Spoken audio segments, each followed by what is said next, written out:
Good morning, everyone. My name is Fidel Mutwarasibo. I am joining you or opening this session from the Open University in Milton Keynes. And it's a pleasure, obviously, to co-host this webinar with the Voluntary Sector Studies Network, which I'm part of. And then, obviously, they are teaming up with the Center for Voluntary Sector Leadership, based in the business school at the Open University. And for those people who are not familiar with the Center for Voluntary Sector Leadership, I just do a very short overview of the center. So we are one of the research centers of excellence of Open University. We are based in the business school, specifically in the Department of Public Leadership and Social Enterprise. What we do is we work with mainly small and medium-sized voluntary sector organizations to help them to develop their leadership to be, to improve, obviously, their performance in terms of leadership and management as a consequence, but also to identify where there are needs and gaps which need to be filled, which we normally fill through the production of online resources which they can use free of charge by and large.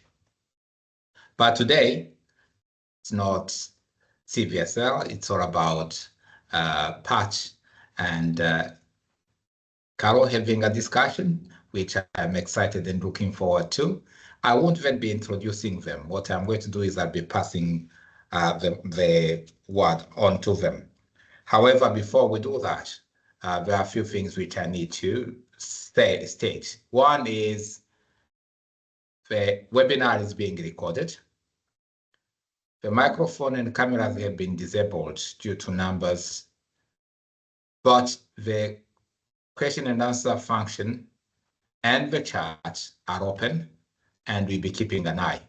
So, please feel free also to share the sort of social media feeds through your social media and spread the word, and looking forward to your comments and questions in the question and answer box, as well as the chat. And now it's my pleasure to ask, obviously, Carol, who is my predecessor as Director of the Center for Voluntary Sector Leadership, to take over, and then I will be staying around and helping out in the background. Over to you, Carol. Thank you so much, Fidel. Really great to be here with my colleagues at CVSL. Many of you will know I was previously a director at CVSL and continue as a research fellow with them. And we have a continuing research agenda around the issue of leadership. And therefore, I'm always excited to meet other people in our networks, including Voluntary Sector Studies Network, which some of you might belong to, and which is co-hosting today. And when I meet people who are interested in researching voluntary sector leadership, I'm always so excited. So for me, it was super to meet Dr. Pat Armstrong, OBE, who is going to present to us in a minute. Pat and I met, I think actually, Pat, we met probably around sort of almost perhaps 10 years ago in Scotland at a voluntary sector event. I was just so impressed by how lively the voluntary sector was in Scotland. It was always such a joy when I was with CVSL to come and visit in Scotland. And I met Pat during that time, but we've also both been serving as trustees for Voluntary Sector Studies Network until very recently. So I welcome you on behalf of VSSN as well. Welcome everybody, and welcome Pat. And let me just tell you a little bit about Pat's background, and then she's going to speak to us for a little bit, and then Pat and I will have a little bit of a conversation. I have some initial questions, but I'd also like to pose some of your questions to Pat. So please do put them into the chat or the Q&A, and with the support of the team in the background, we will try and make sure we go through at least some of those questions. Sometimes it's a question of distilling them down so that we can get through as much as possible, but do please add your questions. So thank you, Pat, for joining us today. Pat is currently working as a freelance writer and consultant, and you will hear a little bit about her book, which is coming out imminently. So you'll hear a little bit more about that later on the topic of leadership and resilience. Previously, Pat was Chief Executive of ACOSVO for over 18 years. That's the Association of Chief Officers of Scottish Voluntary Organisations. I hope I've said that right, Pat, but really sort of key role. So Pat has been really at the heart of the sector and at the heart of understanding what's going on with chief execs and senior officers in voluntary organisations. As I said, Pat has been serving as a VSSN trustee over the last year. She's also been a board member of Euclid. Many of you may know Euclid, the European network, which many of us have enjoyed and learned from colleagues in the Euclid network, and Pat has been on the board there, and she's also been on the board of OSCAR, which some of you may not know, but is the charity commission. Is the Scottish version of the Charity Commission, where the register is held in Scotland. And I've had the joy of learning a little bit about OSCAR, being part of a sort of network that crosses across the different nations and is registered both in England and Wales and in Scotland. So that's been a learning experience for me. So Pat is incredibly experienced, as you will have heard, and we are delighted to hear from her. We're going to listen to her and she's going to present to us for about 20 minutes. So as I say, add your questions and then she and I will have a chat following the presentation. So welcome, Pat, and over to you. Brilliant. Thank you, Carol, and delighted to be here. Thanks to both yourself and Fidel for inviting me along. As Carol said, I've got a lot of long-time experience in the voluntary sector, from small community organisations to heading up what would be the equivalent to ACIVO for those of you south of the border.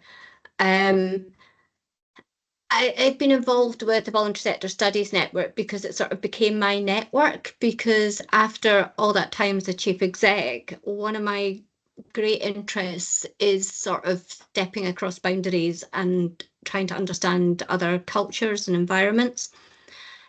So I hadn't studied for a long time, I think 20 years previously, and I did an MBA. So I was quite fascinated when the opportunity came up to do a doctorate, a DBA, which I did alongside some other counterparts, being leaders in the sector. So that working across different cultures and different boundaries, and suddenly being an academic as well as a practitioner, was interesting, fascinating, challenging.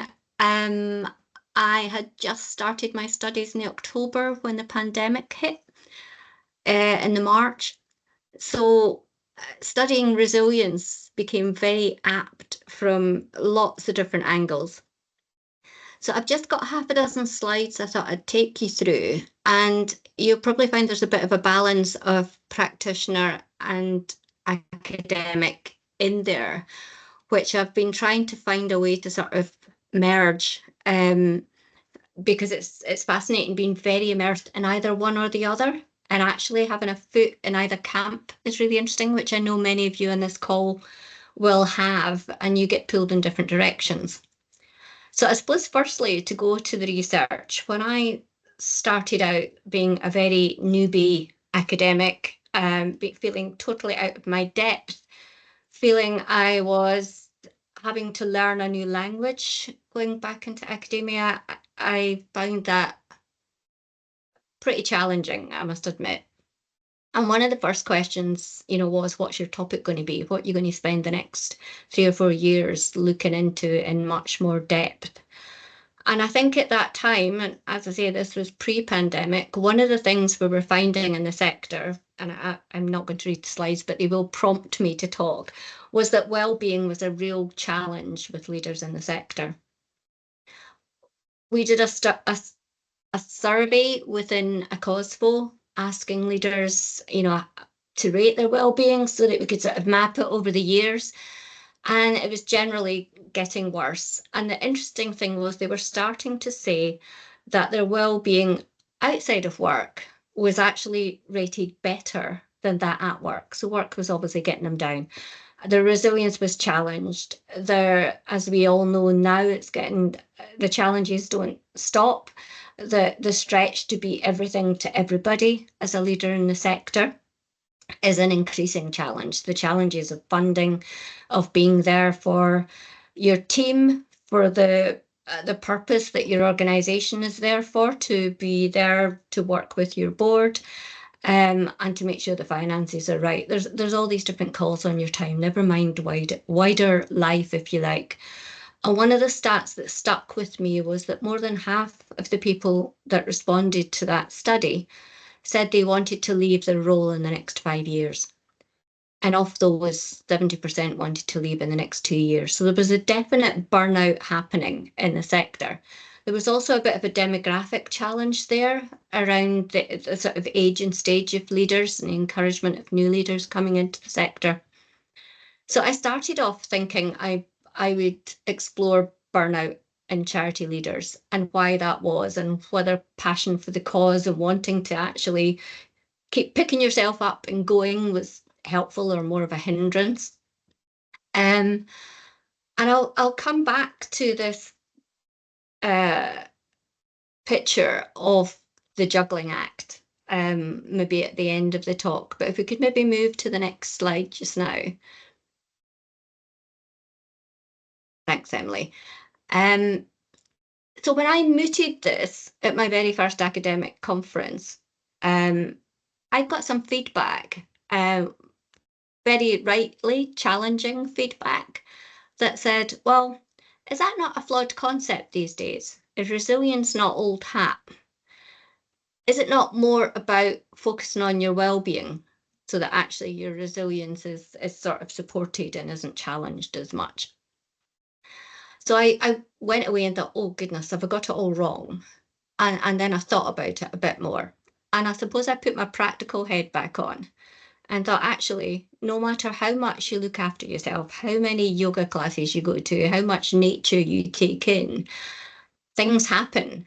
And this image always comes to mind. You know, you make a plan, you've got everything in place, you know where you're going, you know what the goalpost is, and reality hits and things come in left field. And how do you deal with that?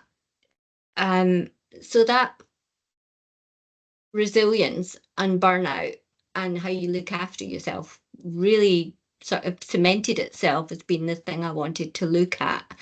And really, in terms of resilience, it wasn't just looking at what made you more resilient. It part of that was, we all know there's going to be those dips. You know, the definition of resilience is the ability to bounce back after a setback. But are there things we can do that means when we go down into that dip, can we make it less deep and the climb out less steep? So what are the sort of things that we might want to think about? So if we move on to the next slide, please.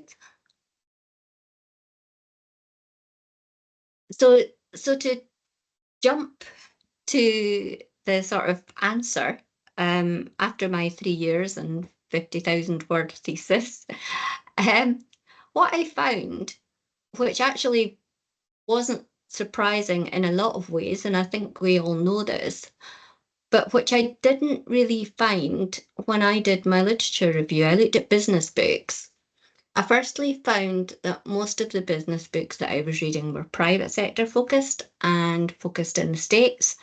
There wasn't an awful lot of business type leadership books that were specific to the sector. I know there's lots of really good stuff out there with VSSN and the Open University and others, but in terms of the well-known leadership books, business books that come out, the literature review didn't really show what I was looking for, because I was interested in a comparison of how do other sectors do it? Is there anything we can learn? How do we do it?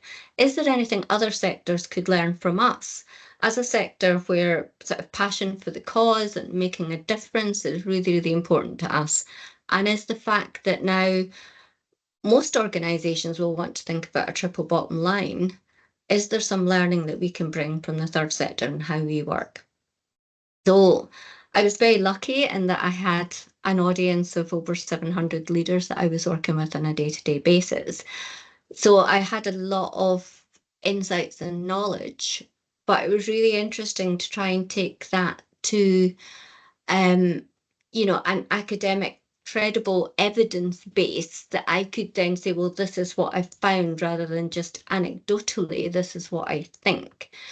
So I interviewed a group of third sector leaders, all different sizes, types of organisations, tried to get a really good mixture.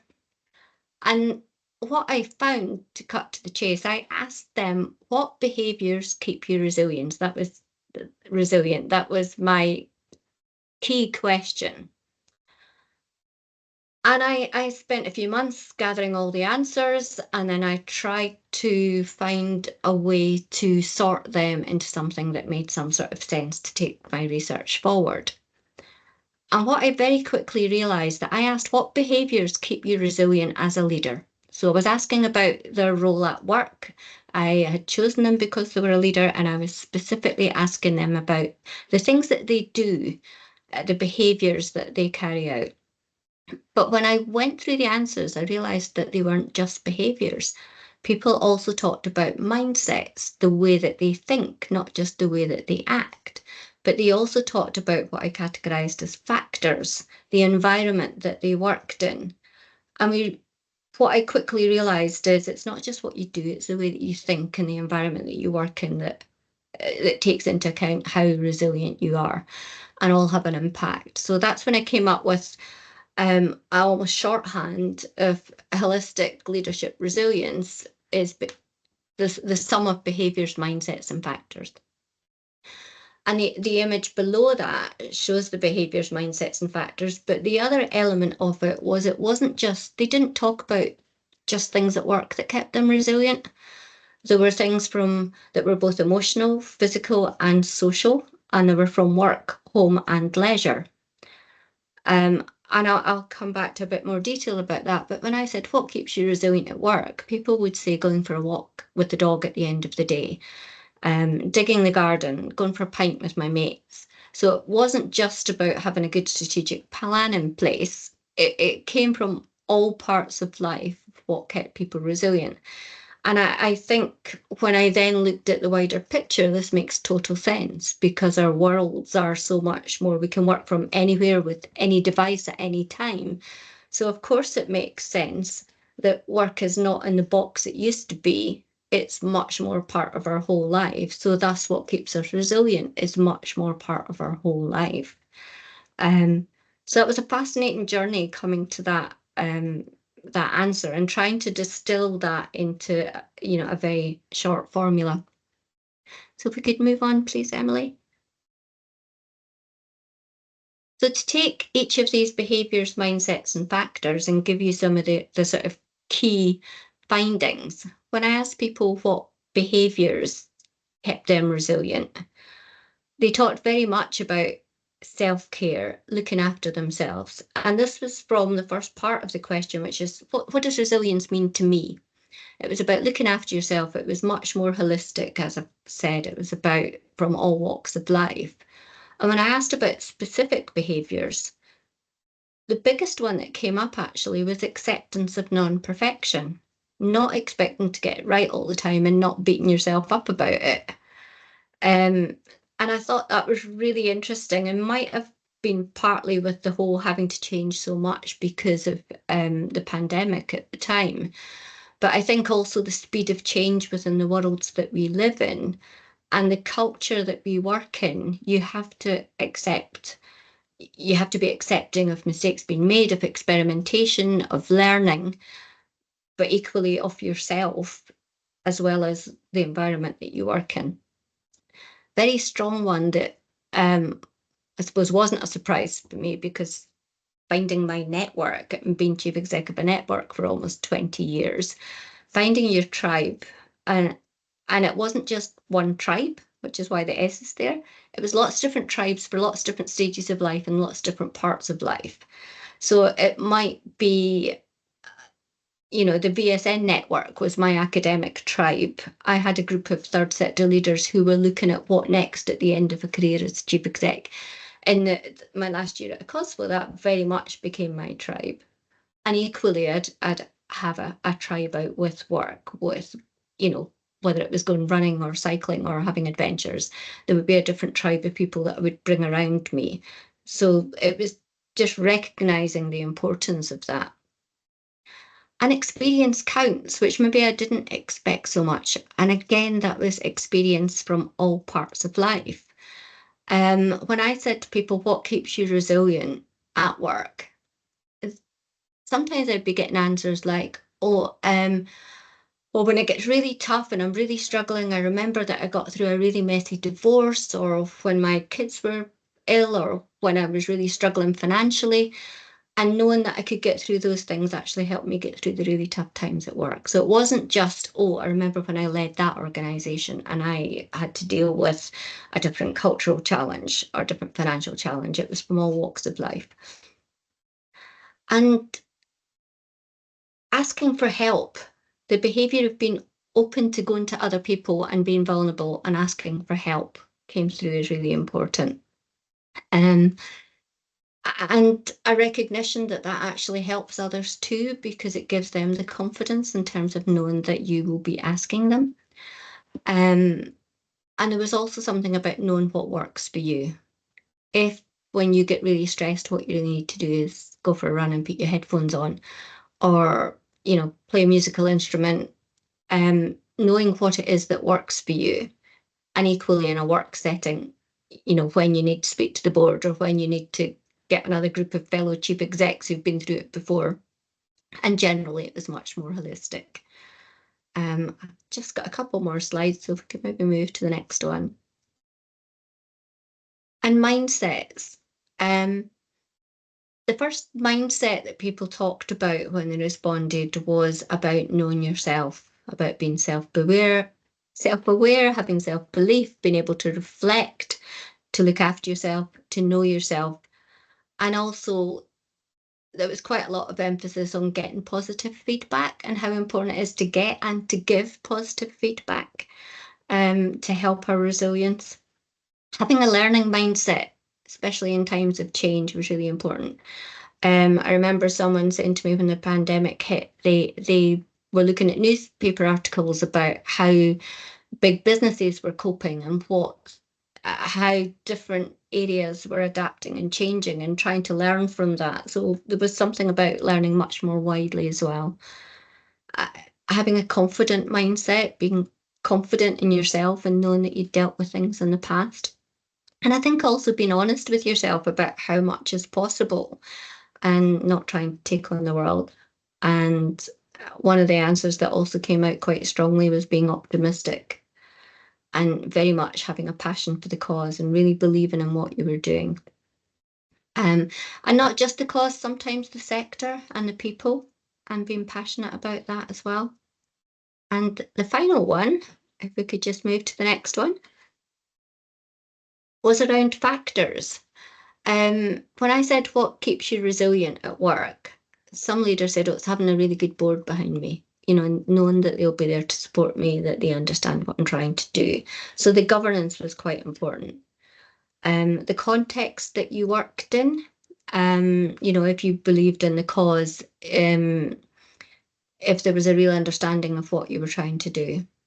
But there was also something about knowing what your trigger points are. And I'm sure many of you who work in the sector will be aware of that, you know, knowing that I'm going to be really stressed in March when I get to the end of the financial year or whenever the next round of funding is due, and actually putting things in place so that I don't feel quite so stressed. And exhaustion, you know, just recognizing when you are so tired, you actually need to take a break. And going back to that first slide of many people who recognized they needed to take time off actually didn't, even when they felt they were burned out. And the other factor, as well as having a good board around you, is about having a good team around you and feeling that you could share with your team. So that was the sort of main findings and a quick whistle stop tour. If we maybe just go to the final slide. Oh, sorry, this is not quite the final one. Being an academic study and a doctorate, I did have to look at a model that I could compare, contrast, see what would be different. And as I said, it was very much private sector, the sort of books that I were looking at on business resilience. So I found this diagram from Casserly and Megginson in 2008, and they had looked at 100 high flyers and what kept them resilient. And I'm not going to go into any of the detail because it's a bit small, but you will get a copy of the slides if you want to have a look. And the interesting thing was, the answers weren't that different when you explored them. They were in a different context. They didn't take into account the holistic elements, but they weren't as different as you would imagine them to be. As I say, I won't go into detail just now, but you can certainly have a wee look and see what you think. And I've tried to split the answers in my model across behaviours, mindsets and factors, but still take the same overarching themes as in the original model, just to see what the difference would be both in time and in sectors. So this time, if we could move to the final slide. So the other element I wanted to talk a little bit about in terms of going from taking the practice and the academic and my own learning through the journey, I was sort of left at the end of my studies saying, okay, I've put 3 years of hard work into this while I was also trying to turn my organisation around during the pandemic. Some really difficult personal challenges. And been on the board of a regulator in a challenging time. And I've got something as an output and an outcome from that. So what do I do with it now? And that sort of sat with me for a little while, but I realised I didn't want, one option was an academic paper, which I thought was a useful thing to do, but I didn't think many of the leaders I was working with would be that interested in reading an academic paper. And I found myself again in this one foot in each camp, if you like. So I thought they would try putting it all together in a book. And I sometimes worry that I maybe tried to tick too many boxes, if you like. So what I've tried to do in the book that I've written, which does come out next week, I think, pre-orders, which is really exciting. But what I've tried to do is my story, consider my own resilience as I went through those years of managing an organisation, being on a board and trying to do a doctorate, alongside an element in each chapter that I drew from my thesis, so that it has an academic audience as well as a practice audience, but also then pull in some practical exercises that you can consider to sort of use some of the learning, so that I've got something to give back to the sector, if you like, and to the leaders that I've learned so much from, and contributed to the findings that I've got from the book. So to maybe just think back to that very first slide, just to give a practical example, which many of you might have heard that third sector leadership has been likened to riding a unicycle while juggling, which was an image at the start. And what we're trying to do is keep all the balls in the air, keep the bicycle upright, and keep it traveling in the right direction. So no wonder we're exhausted. It's a big ask. But one of the practical things to think about is those balls that you have in the air. What are the rubber balls that you can let go occasionally and they'll bounce and you can catch them again? And what are the glass balls that if you drop them, they might shatter? And how can you keep the focus on the glass ones so that they don't drop, and make sure you still have the space to pick up the other ones as they bounce? And I think that's a really interesting analogy that sort of shows some of what we're all trying to do on a day-to-day basis. So that's really me. I hope you found something out of that was interesting and useful. So Carol, back to you. I hope that was what you were looking for.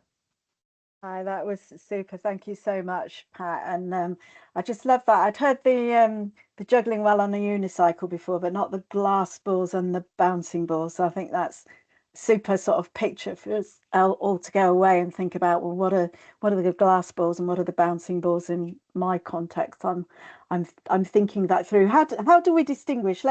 You and I, we're going to have a little bit of a chat now, and then hopefully people will start posting questions. Let me pick up that analogy immediately, if I may. It's not the question I said I would Sure. open with, so I apologise.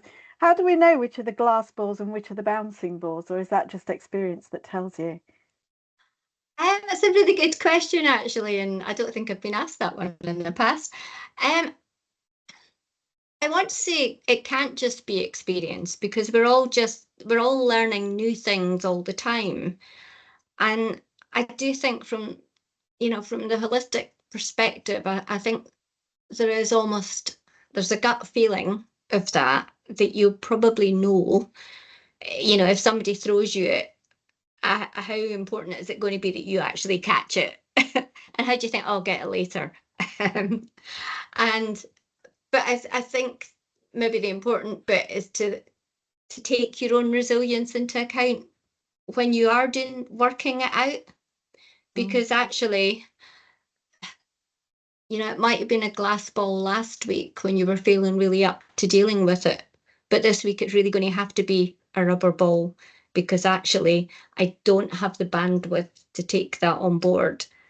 And, if it really, really is critical to your organization and to what you do, then maybe you just have to gulp and go for it, because, if you drop it, if you don't get the funding in by that deadline, it's not going to happen. And that could mean you're, having to make half your staff redundant. And obviously that's a glass ball that you actually are just going to have to hang on in there for a wee bit longer. But maybe it makes you think a wee bit harder about, well, what are the other ones I maybe could drop so that I don't drop that one. People who know me well will know I love a good metaphor, and you've got my mind running in so many ways. But I can sort of see maybe also glass balls have to be put somewhere precious if you can't deal with them immediately, whereas you can maybe let some of the others bounce. So I'm finding that a very helpful metaphor. I don't know, hopefully others are. Yeah, and maybe you could pass some of them to someone else who will take care of them for you. Yeah. Great sort of picture. Anyway, back to the questions I promised I was going to ask you, and then we'll go to people online.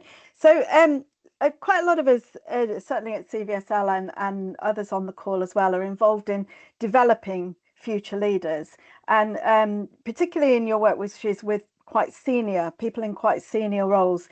How do we get better? What do we need to take account of about from your work and in terms of people's resilience as we're involved in developing people who are going to move into these more senior roles? And any advice for us there? I think there is definitely something around just being totally open with those conversations. I don't think when I came into a leadership role, there was any discussions about, we understand you'll get this wrong, you might be exhausted. Here are some thoughts about how you might want to deal with it, or it's going to be really important to get your network or your tribe in place and make sure you have people around you that can support you. I think, when I was coming up as a leader, although I never really thought about it in that way, it was about all the practicalities of, can you read a spreadsheet? Can you supervise people? It wasn't about how do you make sure yourself and your people are looked after, resilient and supported. And I think we've shifted a huge way. And one of the chapters in the book is around how life and work has changed for those of us that are at our stage just now, and how the world is quite different in so many different ways at the time. So I think there's a huge amount of more focus and understanding on well-being and resilience at the moment. That's a good thing. But I think until you come into a leadership role, you don't really understand the challenge that's going to be on you emotionally, physically, psychologically. And I think sometimes the emotional element is the hardest bit. And I think for those of us And the charity sector, it feels like it's even harder because we care so much. And I have been challenged about that, about, you know, many people in other sectors care really a lot about what you do. But I think when you're trying to be, and to maybe give an example, during the pandemic, leaders were coming with challenges like, I've got staff that need time off because their mental health is challenged, and they're saying to me, I need to take time off. But I've got beneficiaries in a community of great deprivation that really need the service to continue. So if I give the staff the time off they need, we can't provide the service for the people that are in dire need. Yeah. And as a leader, how do you make that decision? There's a massive dilemma there, isn't there? Yeah. So how do we get some of those challenging things and some of the ways that you then look after yourself to be able to make those choices and, you know, be well through those choices? How do we have some of those discussions and examples with leaders coming in so they don't suddenly get stuck on it when it happens and think it's their fault? Yeah. So the earlier we have those conversations, I see there's a comment from, I think it's Adrian, who says in his experience, he's similar to what you say, really, that maybe sometimes well-being and resilience for sector leaders is a bit of a taboo subject, and that, you know, we don't know how to talk about it. So sometimes it's really interesting. I think what you're giving us is permission to talk about these things, which is really, really great. There's also a point in that comment from Adrian about people in governance structures. So you talked about, you said in your research that one of the things was some people said, well, I've got a fantastic board, but let's be honest, many of us have experienced board life, and it can be fantastic, and it can be really, really tough.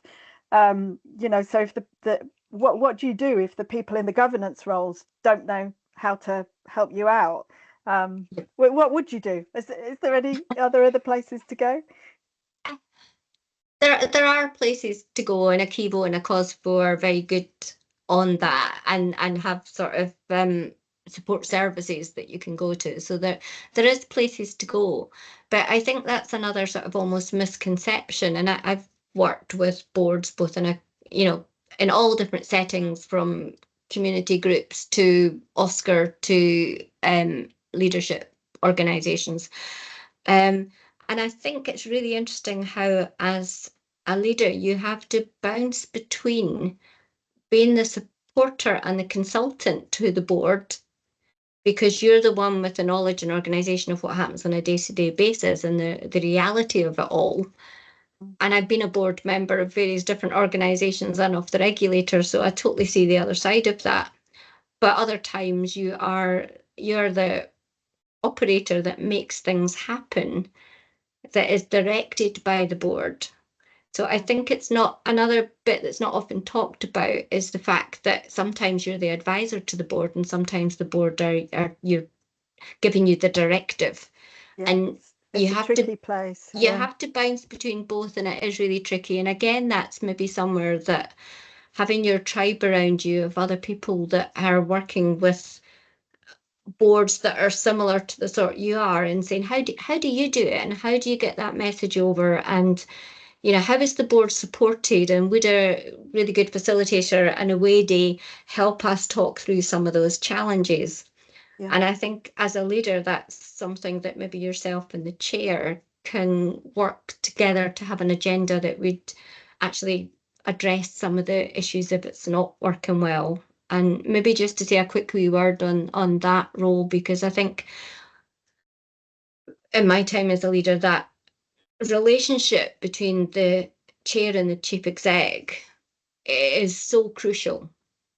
And that almost has a life cycle as well, because I found that it maybe would have taken me a year or so to come to a really good working relationship with a chair, when it would change after 3 years or whatever the cycle was. You had to get to understand each other, know, when you needed to share and when you needed to just go on and go ahead. And I think if you don't take into account, you have to renegotiate those relationships every time the person changes. I think that's when some of the challenges come. These are some of the structural issues about the sector, aren't they? And not to say that people don't experience some of these challenges in other places, but this is inbuilt in sector structure. I'm going to ask one more question that I see in the chat, and then I'm going to go to Fidel because I can see he's just popped in. There's a question here about, thank you so much everyone for your questions, they're super. A question about different areas of focus and whether, I don't know, I've heard you present on your research before, so I don't know, did you see any differences in the responses between organisations that were focused on different issues? So, for example, focused on children's care or focused on housing or maybe focused on the environment? Were your participants from right across different issues, and was there a variety, or were your findings common to all? The findings were generally common to all. I think because I was asking as a leader, what keeps you resilient? They would maybe say, you know, if they were an animal charity, there would obviously be an element of working in a field that, you know, they could see immediately what the impact that they were having, and that was helpful. But that could be, you know, if you're working in a housing charity, or there was elements of that everywhere. But what we tended to do is people talked about themselves as a leader and what kept them well. So it wasn't really topic specific. And in some ways, some have argued it doesn't always have to be sectorally specific, because if you're passionate about what you do, it's the same. So I think the factors were probably different. You know, some sectors funding might be more secure than others. During the pandemic, there was obviously some organisations that were working at the front line, that some of the pressure was different. Yeah. But the things that kept people feeling well and resilient were common across all. That's really interesting. So, so reflecting back that when you gave us the model, the factors element of the model, it sounds like that actually could be really, really different. That, well, the individual factors could be different things. Maybe if I'm in children's services or I'm in animal welfare or the environment or whatever it is, the factors might be different, but it's still the interaction of the factors with the behaviours and mindset that leads to exactly whether you're resilient or not. Yeah. And the actual holistic behaviours were obviously very different, but I could still categorise them as holistic behaviours. You know, for some people it was volunteering with their local church, or playing football with their kids, or digging their garden. So there could be all very different things that people did, but it was something from outside of work that helped them cope within work. It's really helpful because it shows how you can, take the model and the different diagrams that you shared with us, but apply them to really, really different contexts, whether that's individual context or the organizational context. I see Fidel jumped in with his camera on. So Fidel, I think you've probably spotted a question to bring to our attention. Thank you.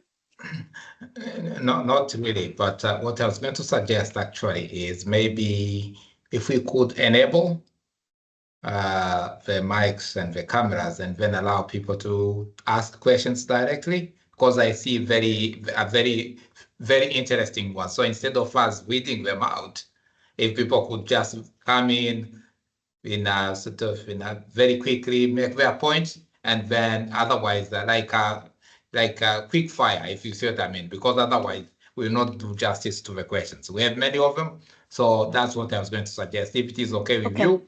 Okay, shall I ask people? So I just see Rachel, I see your question. Do you want to jump in, which is about workshops and follow up to your book?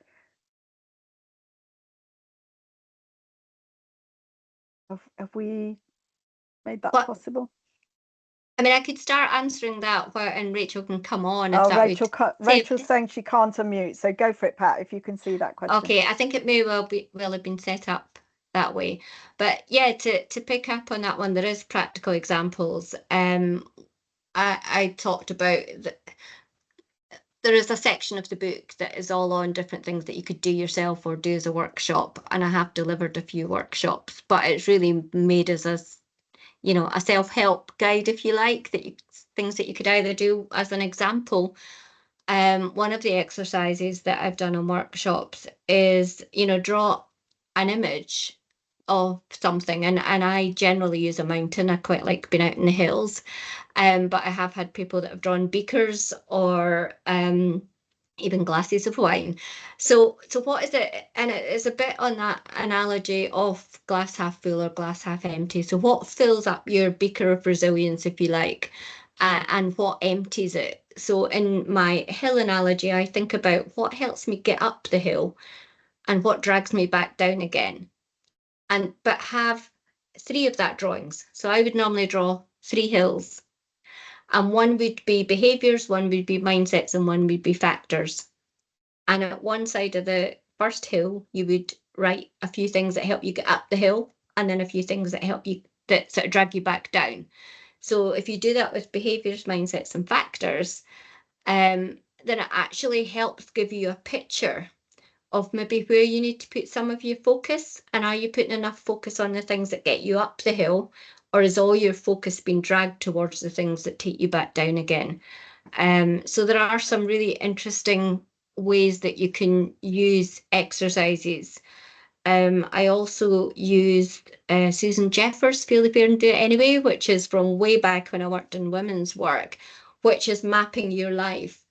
And, in a sort of cube diagram, your Rubik's Cube, and what are all the elements in your life that are family, friends, work, social life, exercise, hobbies, etc. And is there big gaps there? And actually thinking about, because what they say is that if your life is full in all different places, then if a bit of it goes, you've still got a lot there. But if all your energy is, if the squares, one square is much, much bigger than all the other ones, and there's a challenge there, then it has a much bigger impact on you in your life than if you've got lots of relatively similar squares the same size, because your life has got different elements to it. And I'm quite visual in the way that I think, and it's maybe hard to put these over when I'm talking, but those are just examples of some of the exercises that can be quite useful. Thank you for sharing that. There's quite a few people saying that this kind of conversation about well-being and mental health is really so important. Mark from Cambridge is pointing out that some of this work with leaders and leadership development is quite expensive. Mark, just to say to you, do email CVSL colleagues, because they'll be happy to signpost you to free resources, because that was one of the reasons that CVSL actually started, and many of us who've been involved in that kind of intensive work really do recognise it is expensive and it is time intensive.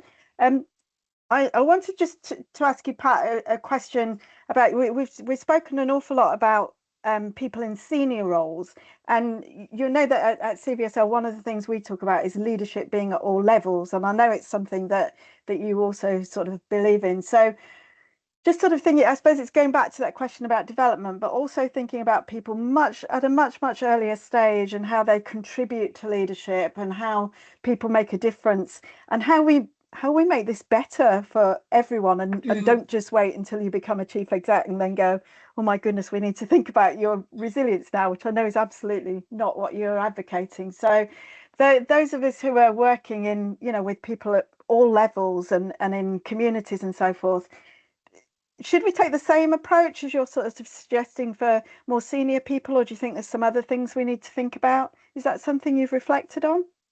It is, and I reflected on it a lot within my own practice. And I think something that we're sometimes not awfully good at is giving people at all levels of the organisation the autonomy and the belief in them to actually take leadership of their own roles, wherever they are within the organisation.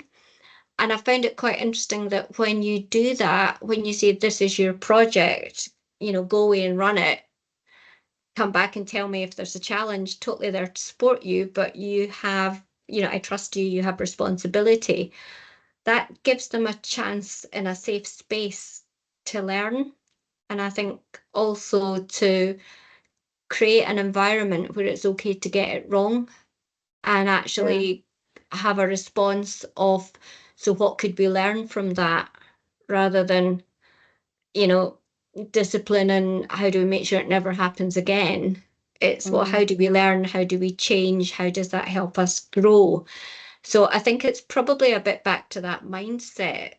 And I do like to think, you know, of people leading, everyone within the organisation is leading in their area of work. And to some extent, you know, that's how we bring through the leaders to come, because unless they get that practice and experience wherever they are now, they're probably not going to be confident to move if they're always expecting to be told what to do. So I think it's being willing to accept that folk won't always get it right, but that's how they learn and become leaders. That's how all of us learn, and I didn't get it right so many times along the way. Yeah, but yeah, absolutely. I think there's also something about being more open as a leader about when you get it wrong and your mistakes, so you're seen as a normal human being and not something that's totally unattainable.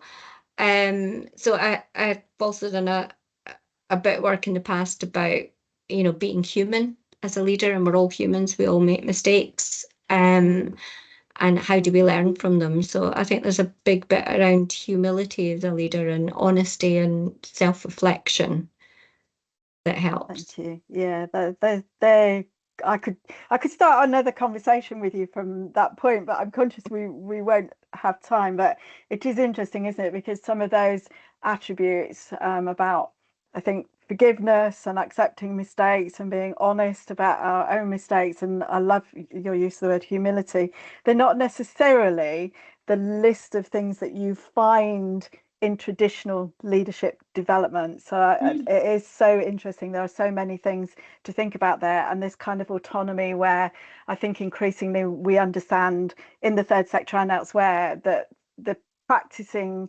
leadership which is shared, and where you give people the opportunity to lead projects and so forth, is a super way forward to develop the chief execs of tomorrow. And my goodness, we need, you know, we really do need people in those positions, and it's going to continue to be challenging. Thank you so much, Pat. I'm aware sort of our time for our conversation has moved on so very, very quickly. I don't know, Fidel, if you want to jump back in. Can I just, while Fidel is doing that, if you're not a member of Voluntary Sector Studies Network, just to encourage you perhaps to look at VSSN's website. It's a great network for people from across policy, practice and academia, people who just really love to get together and discuss our research, and that research is in all kinds of different places in the voluntary or third sector. It's around the intersection with public sector, it's around leadership, but many other issues as well. So just to encourage you, please do look at the resources available there, and we'd love you to join us. And then Fidel, I'll pass back to you. Perhaps you want to talk a bit about CVSL as well and just wrap us up. But thank you, Pat, from my side. Really great to have this conversation, and I'm sure we'll keep talking in coming months. Thanks. Pat, I have a few questions here. So what I'm going to do is I'll be just asking them, and then you give a one-sentence answer. Okay, one from Mark. Mark is asking, you know, how do you deal with decision-making fatigue? Make a list, prioritize, and chunk it down. Do a bit at a time. Okay. Philip is talking about what can help me to be a more resilient leader going forward. Any tips you can give? One or two? Biggest one would be get your tribe around you, find people you can trust and you feel safe to share, and they'll get as much out of it as you will. Okay, so that's very quick. It's a tour de table. Nikki is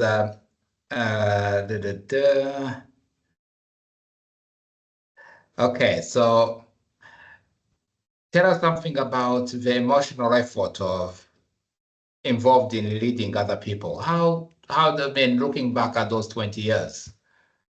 Sorry, I didn't quite catch that. The emotional effort of leading other people. Yes. I think it's a balance, because you get so much out of working with people and seeing things happen that, you know, you set as a goal a year ago and it's happened. So I think it's a balance between it being exhausting and challenging, because sometimes it doesn't go right, and sometimes there's difficult behaviors that you need to be really brave and deal with, and that is emotionally difficult when you know sometimes people are in a difficult place, but you have to address some of the behaviors at work. So that's some of the times that I've found that most emotionally challenging. But I think the reward of feeling you've got a really strong team that all respect each other and have got each other's backs sort of balance that challenge with having to force yourself to deal with some of the difficult issues that will come up in the way of building that really trusting team. Yeah. Okay, so now, Vita, I was actually going to ask you to unmute yourself, but we are running out of time. But your question, I think maybe we finish with this one here, and then we round up, is, it's about, the voluntary sector leadership to be resilient to the external factors and so forth. So Vita would like to know the recommendation you would have for the funders and public agencies who support those resilient leaders you have been talking about. I think for them, it's about understanding the organizations that they're supporting. And one of the things I did in my role was a leadership exchange program where leaders from different sectors could come in and shadow each other and spend time really understanding how things work. So I think there is something about gaining an understanding. I think quite often funders don't quite understand what happens at the ground. And I was an assessor once, and sometimes the applications that looked shiniest on paper weren't necessarily the ones who were rubbish at writing applications, because they were so busy focusing on having expertise on the frontline work that they were doing. And funders don't necessarily always understand that. So I think there is something about balancing a better understanding between those that fund the sector and those that actually carry out the work, and maybe walking in each other's shoes for a while would actually improve that understanding. Yes, thank you very much. I'm just conscious of the time. So I take this opportunity to thank you, Pat, and thank Carol for obviously the stimulating conversation you had.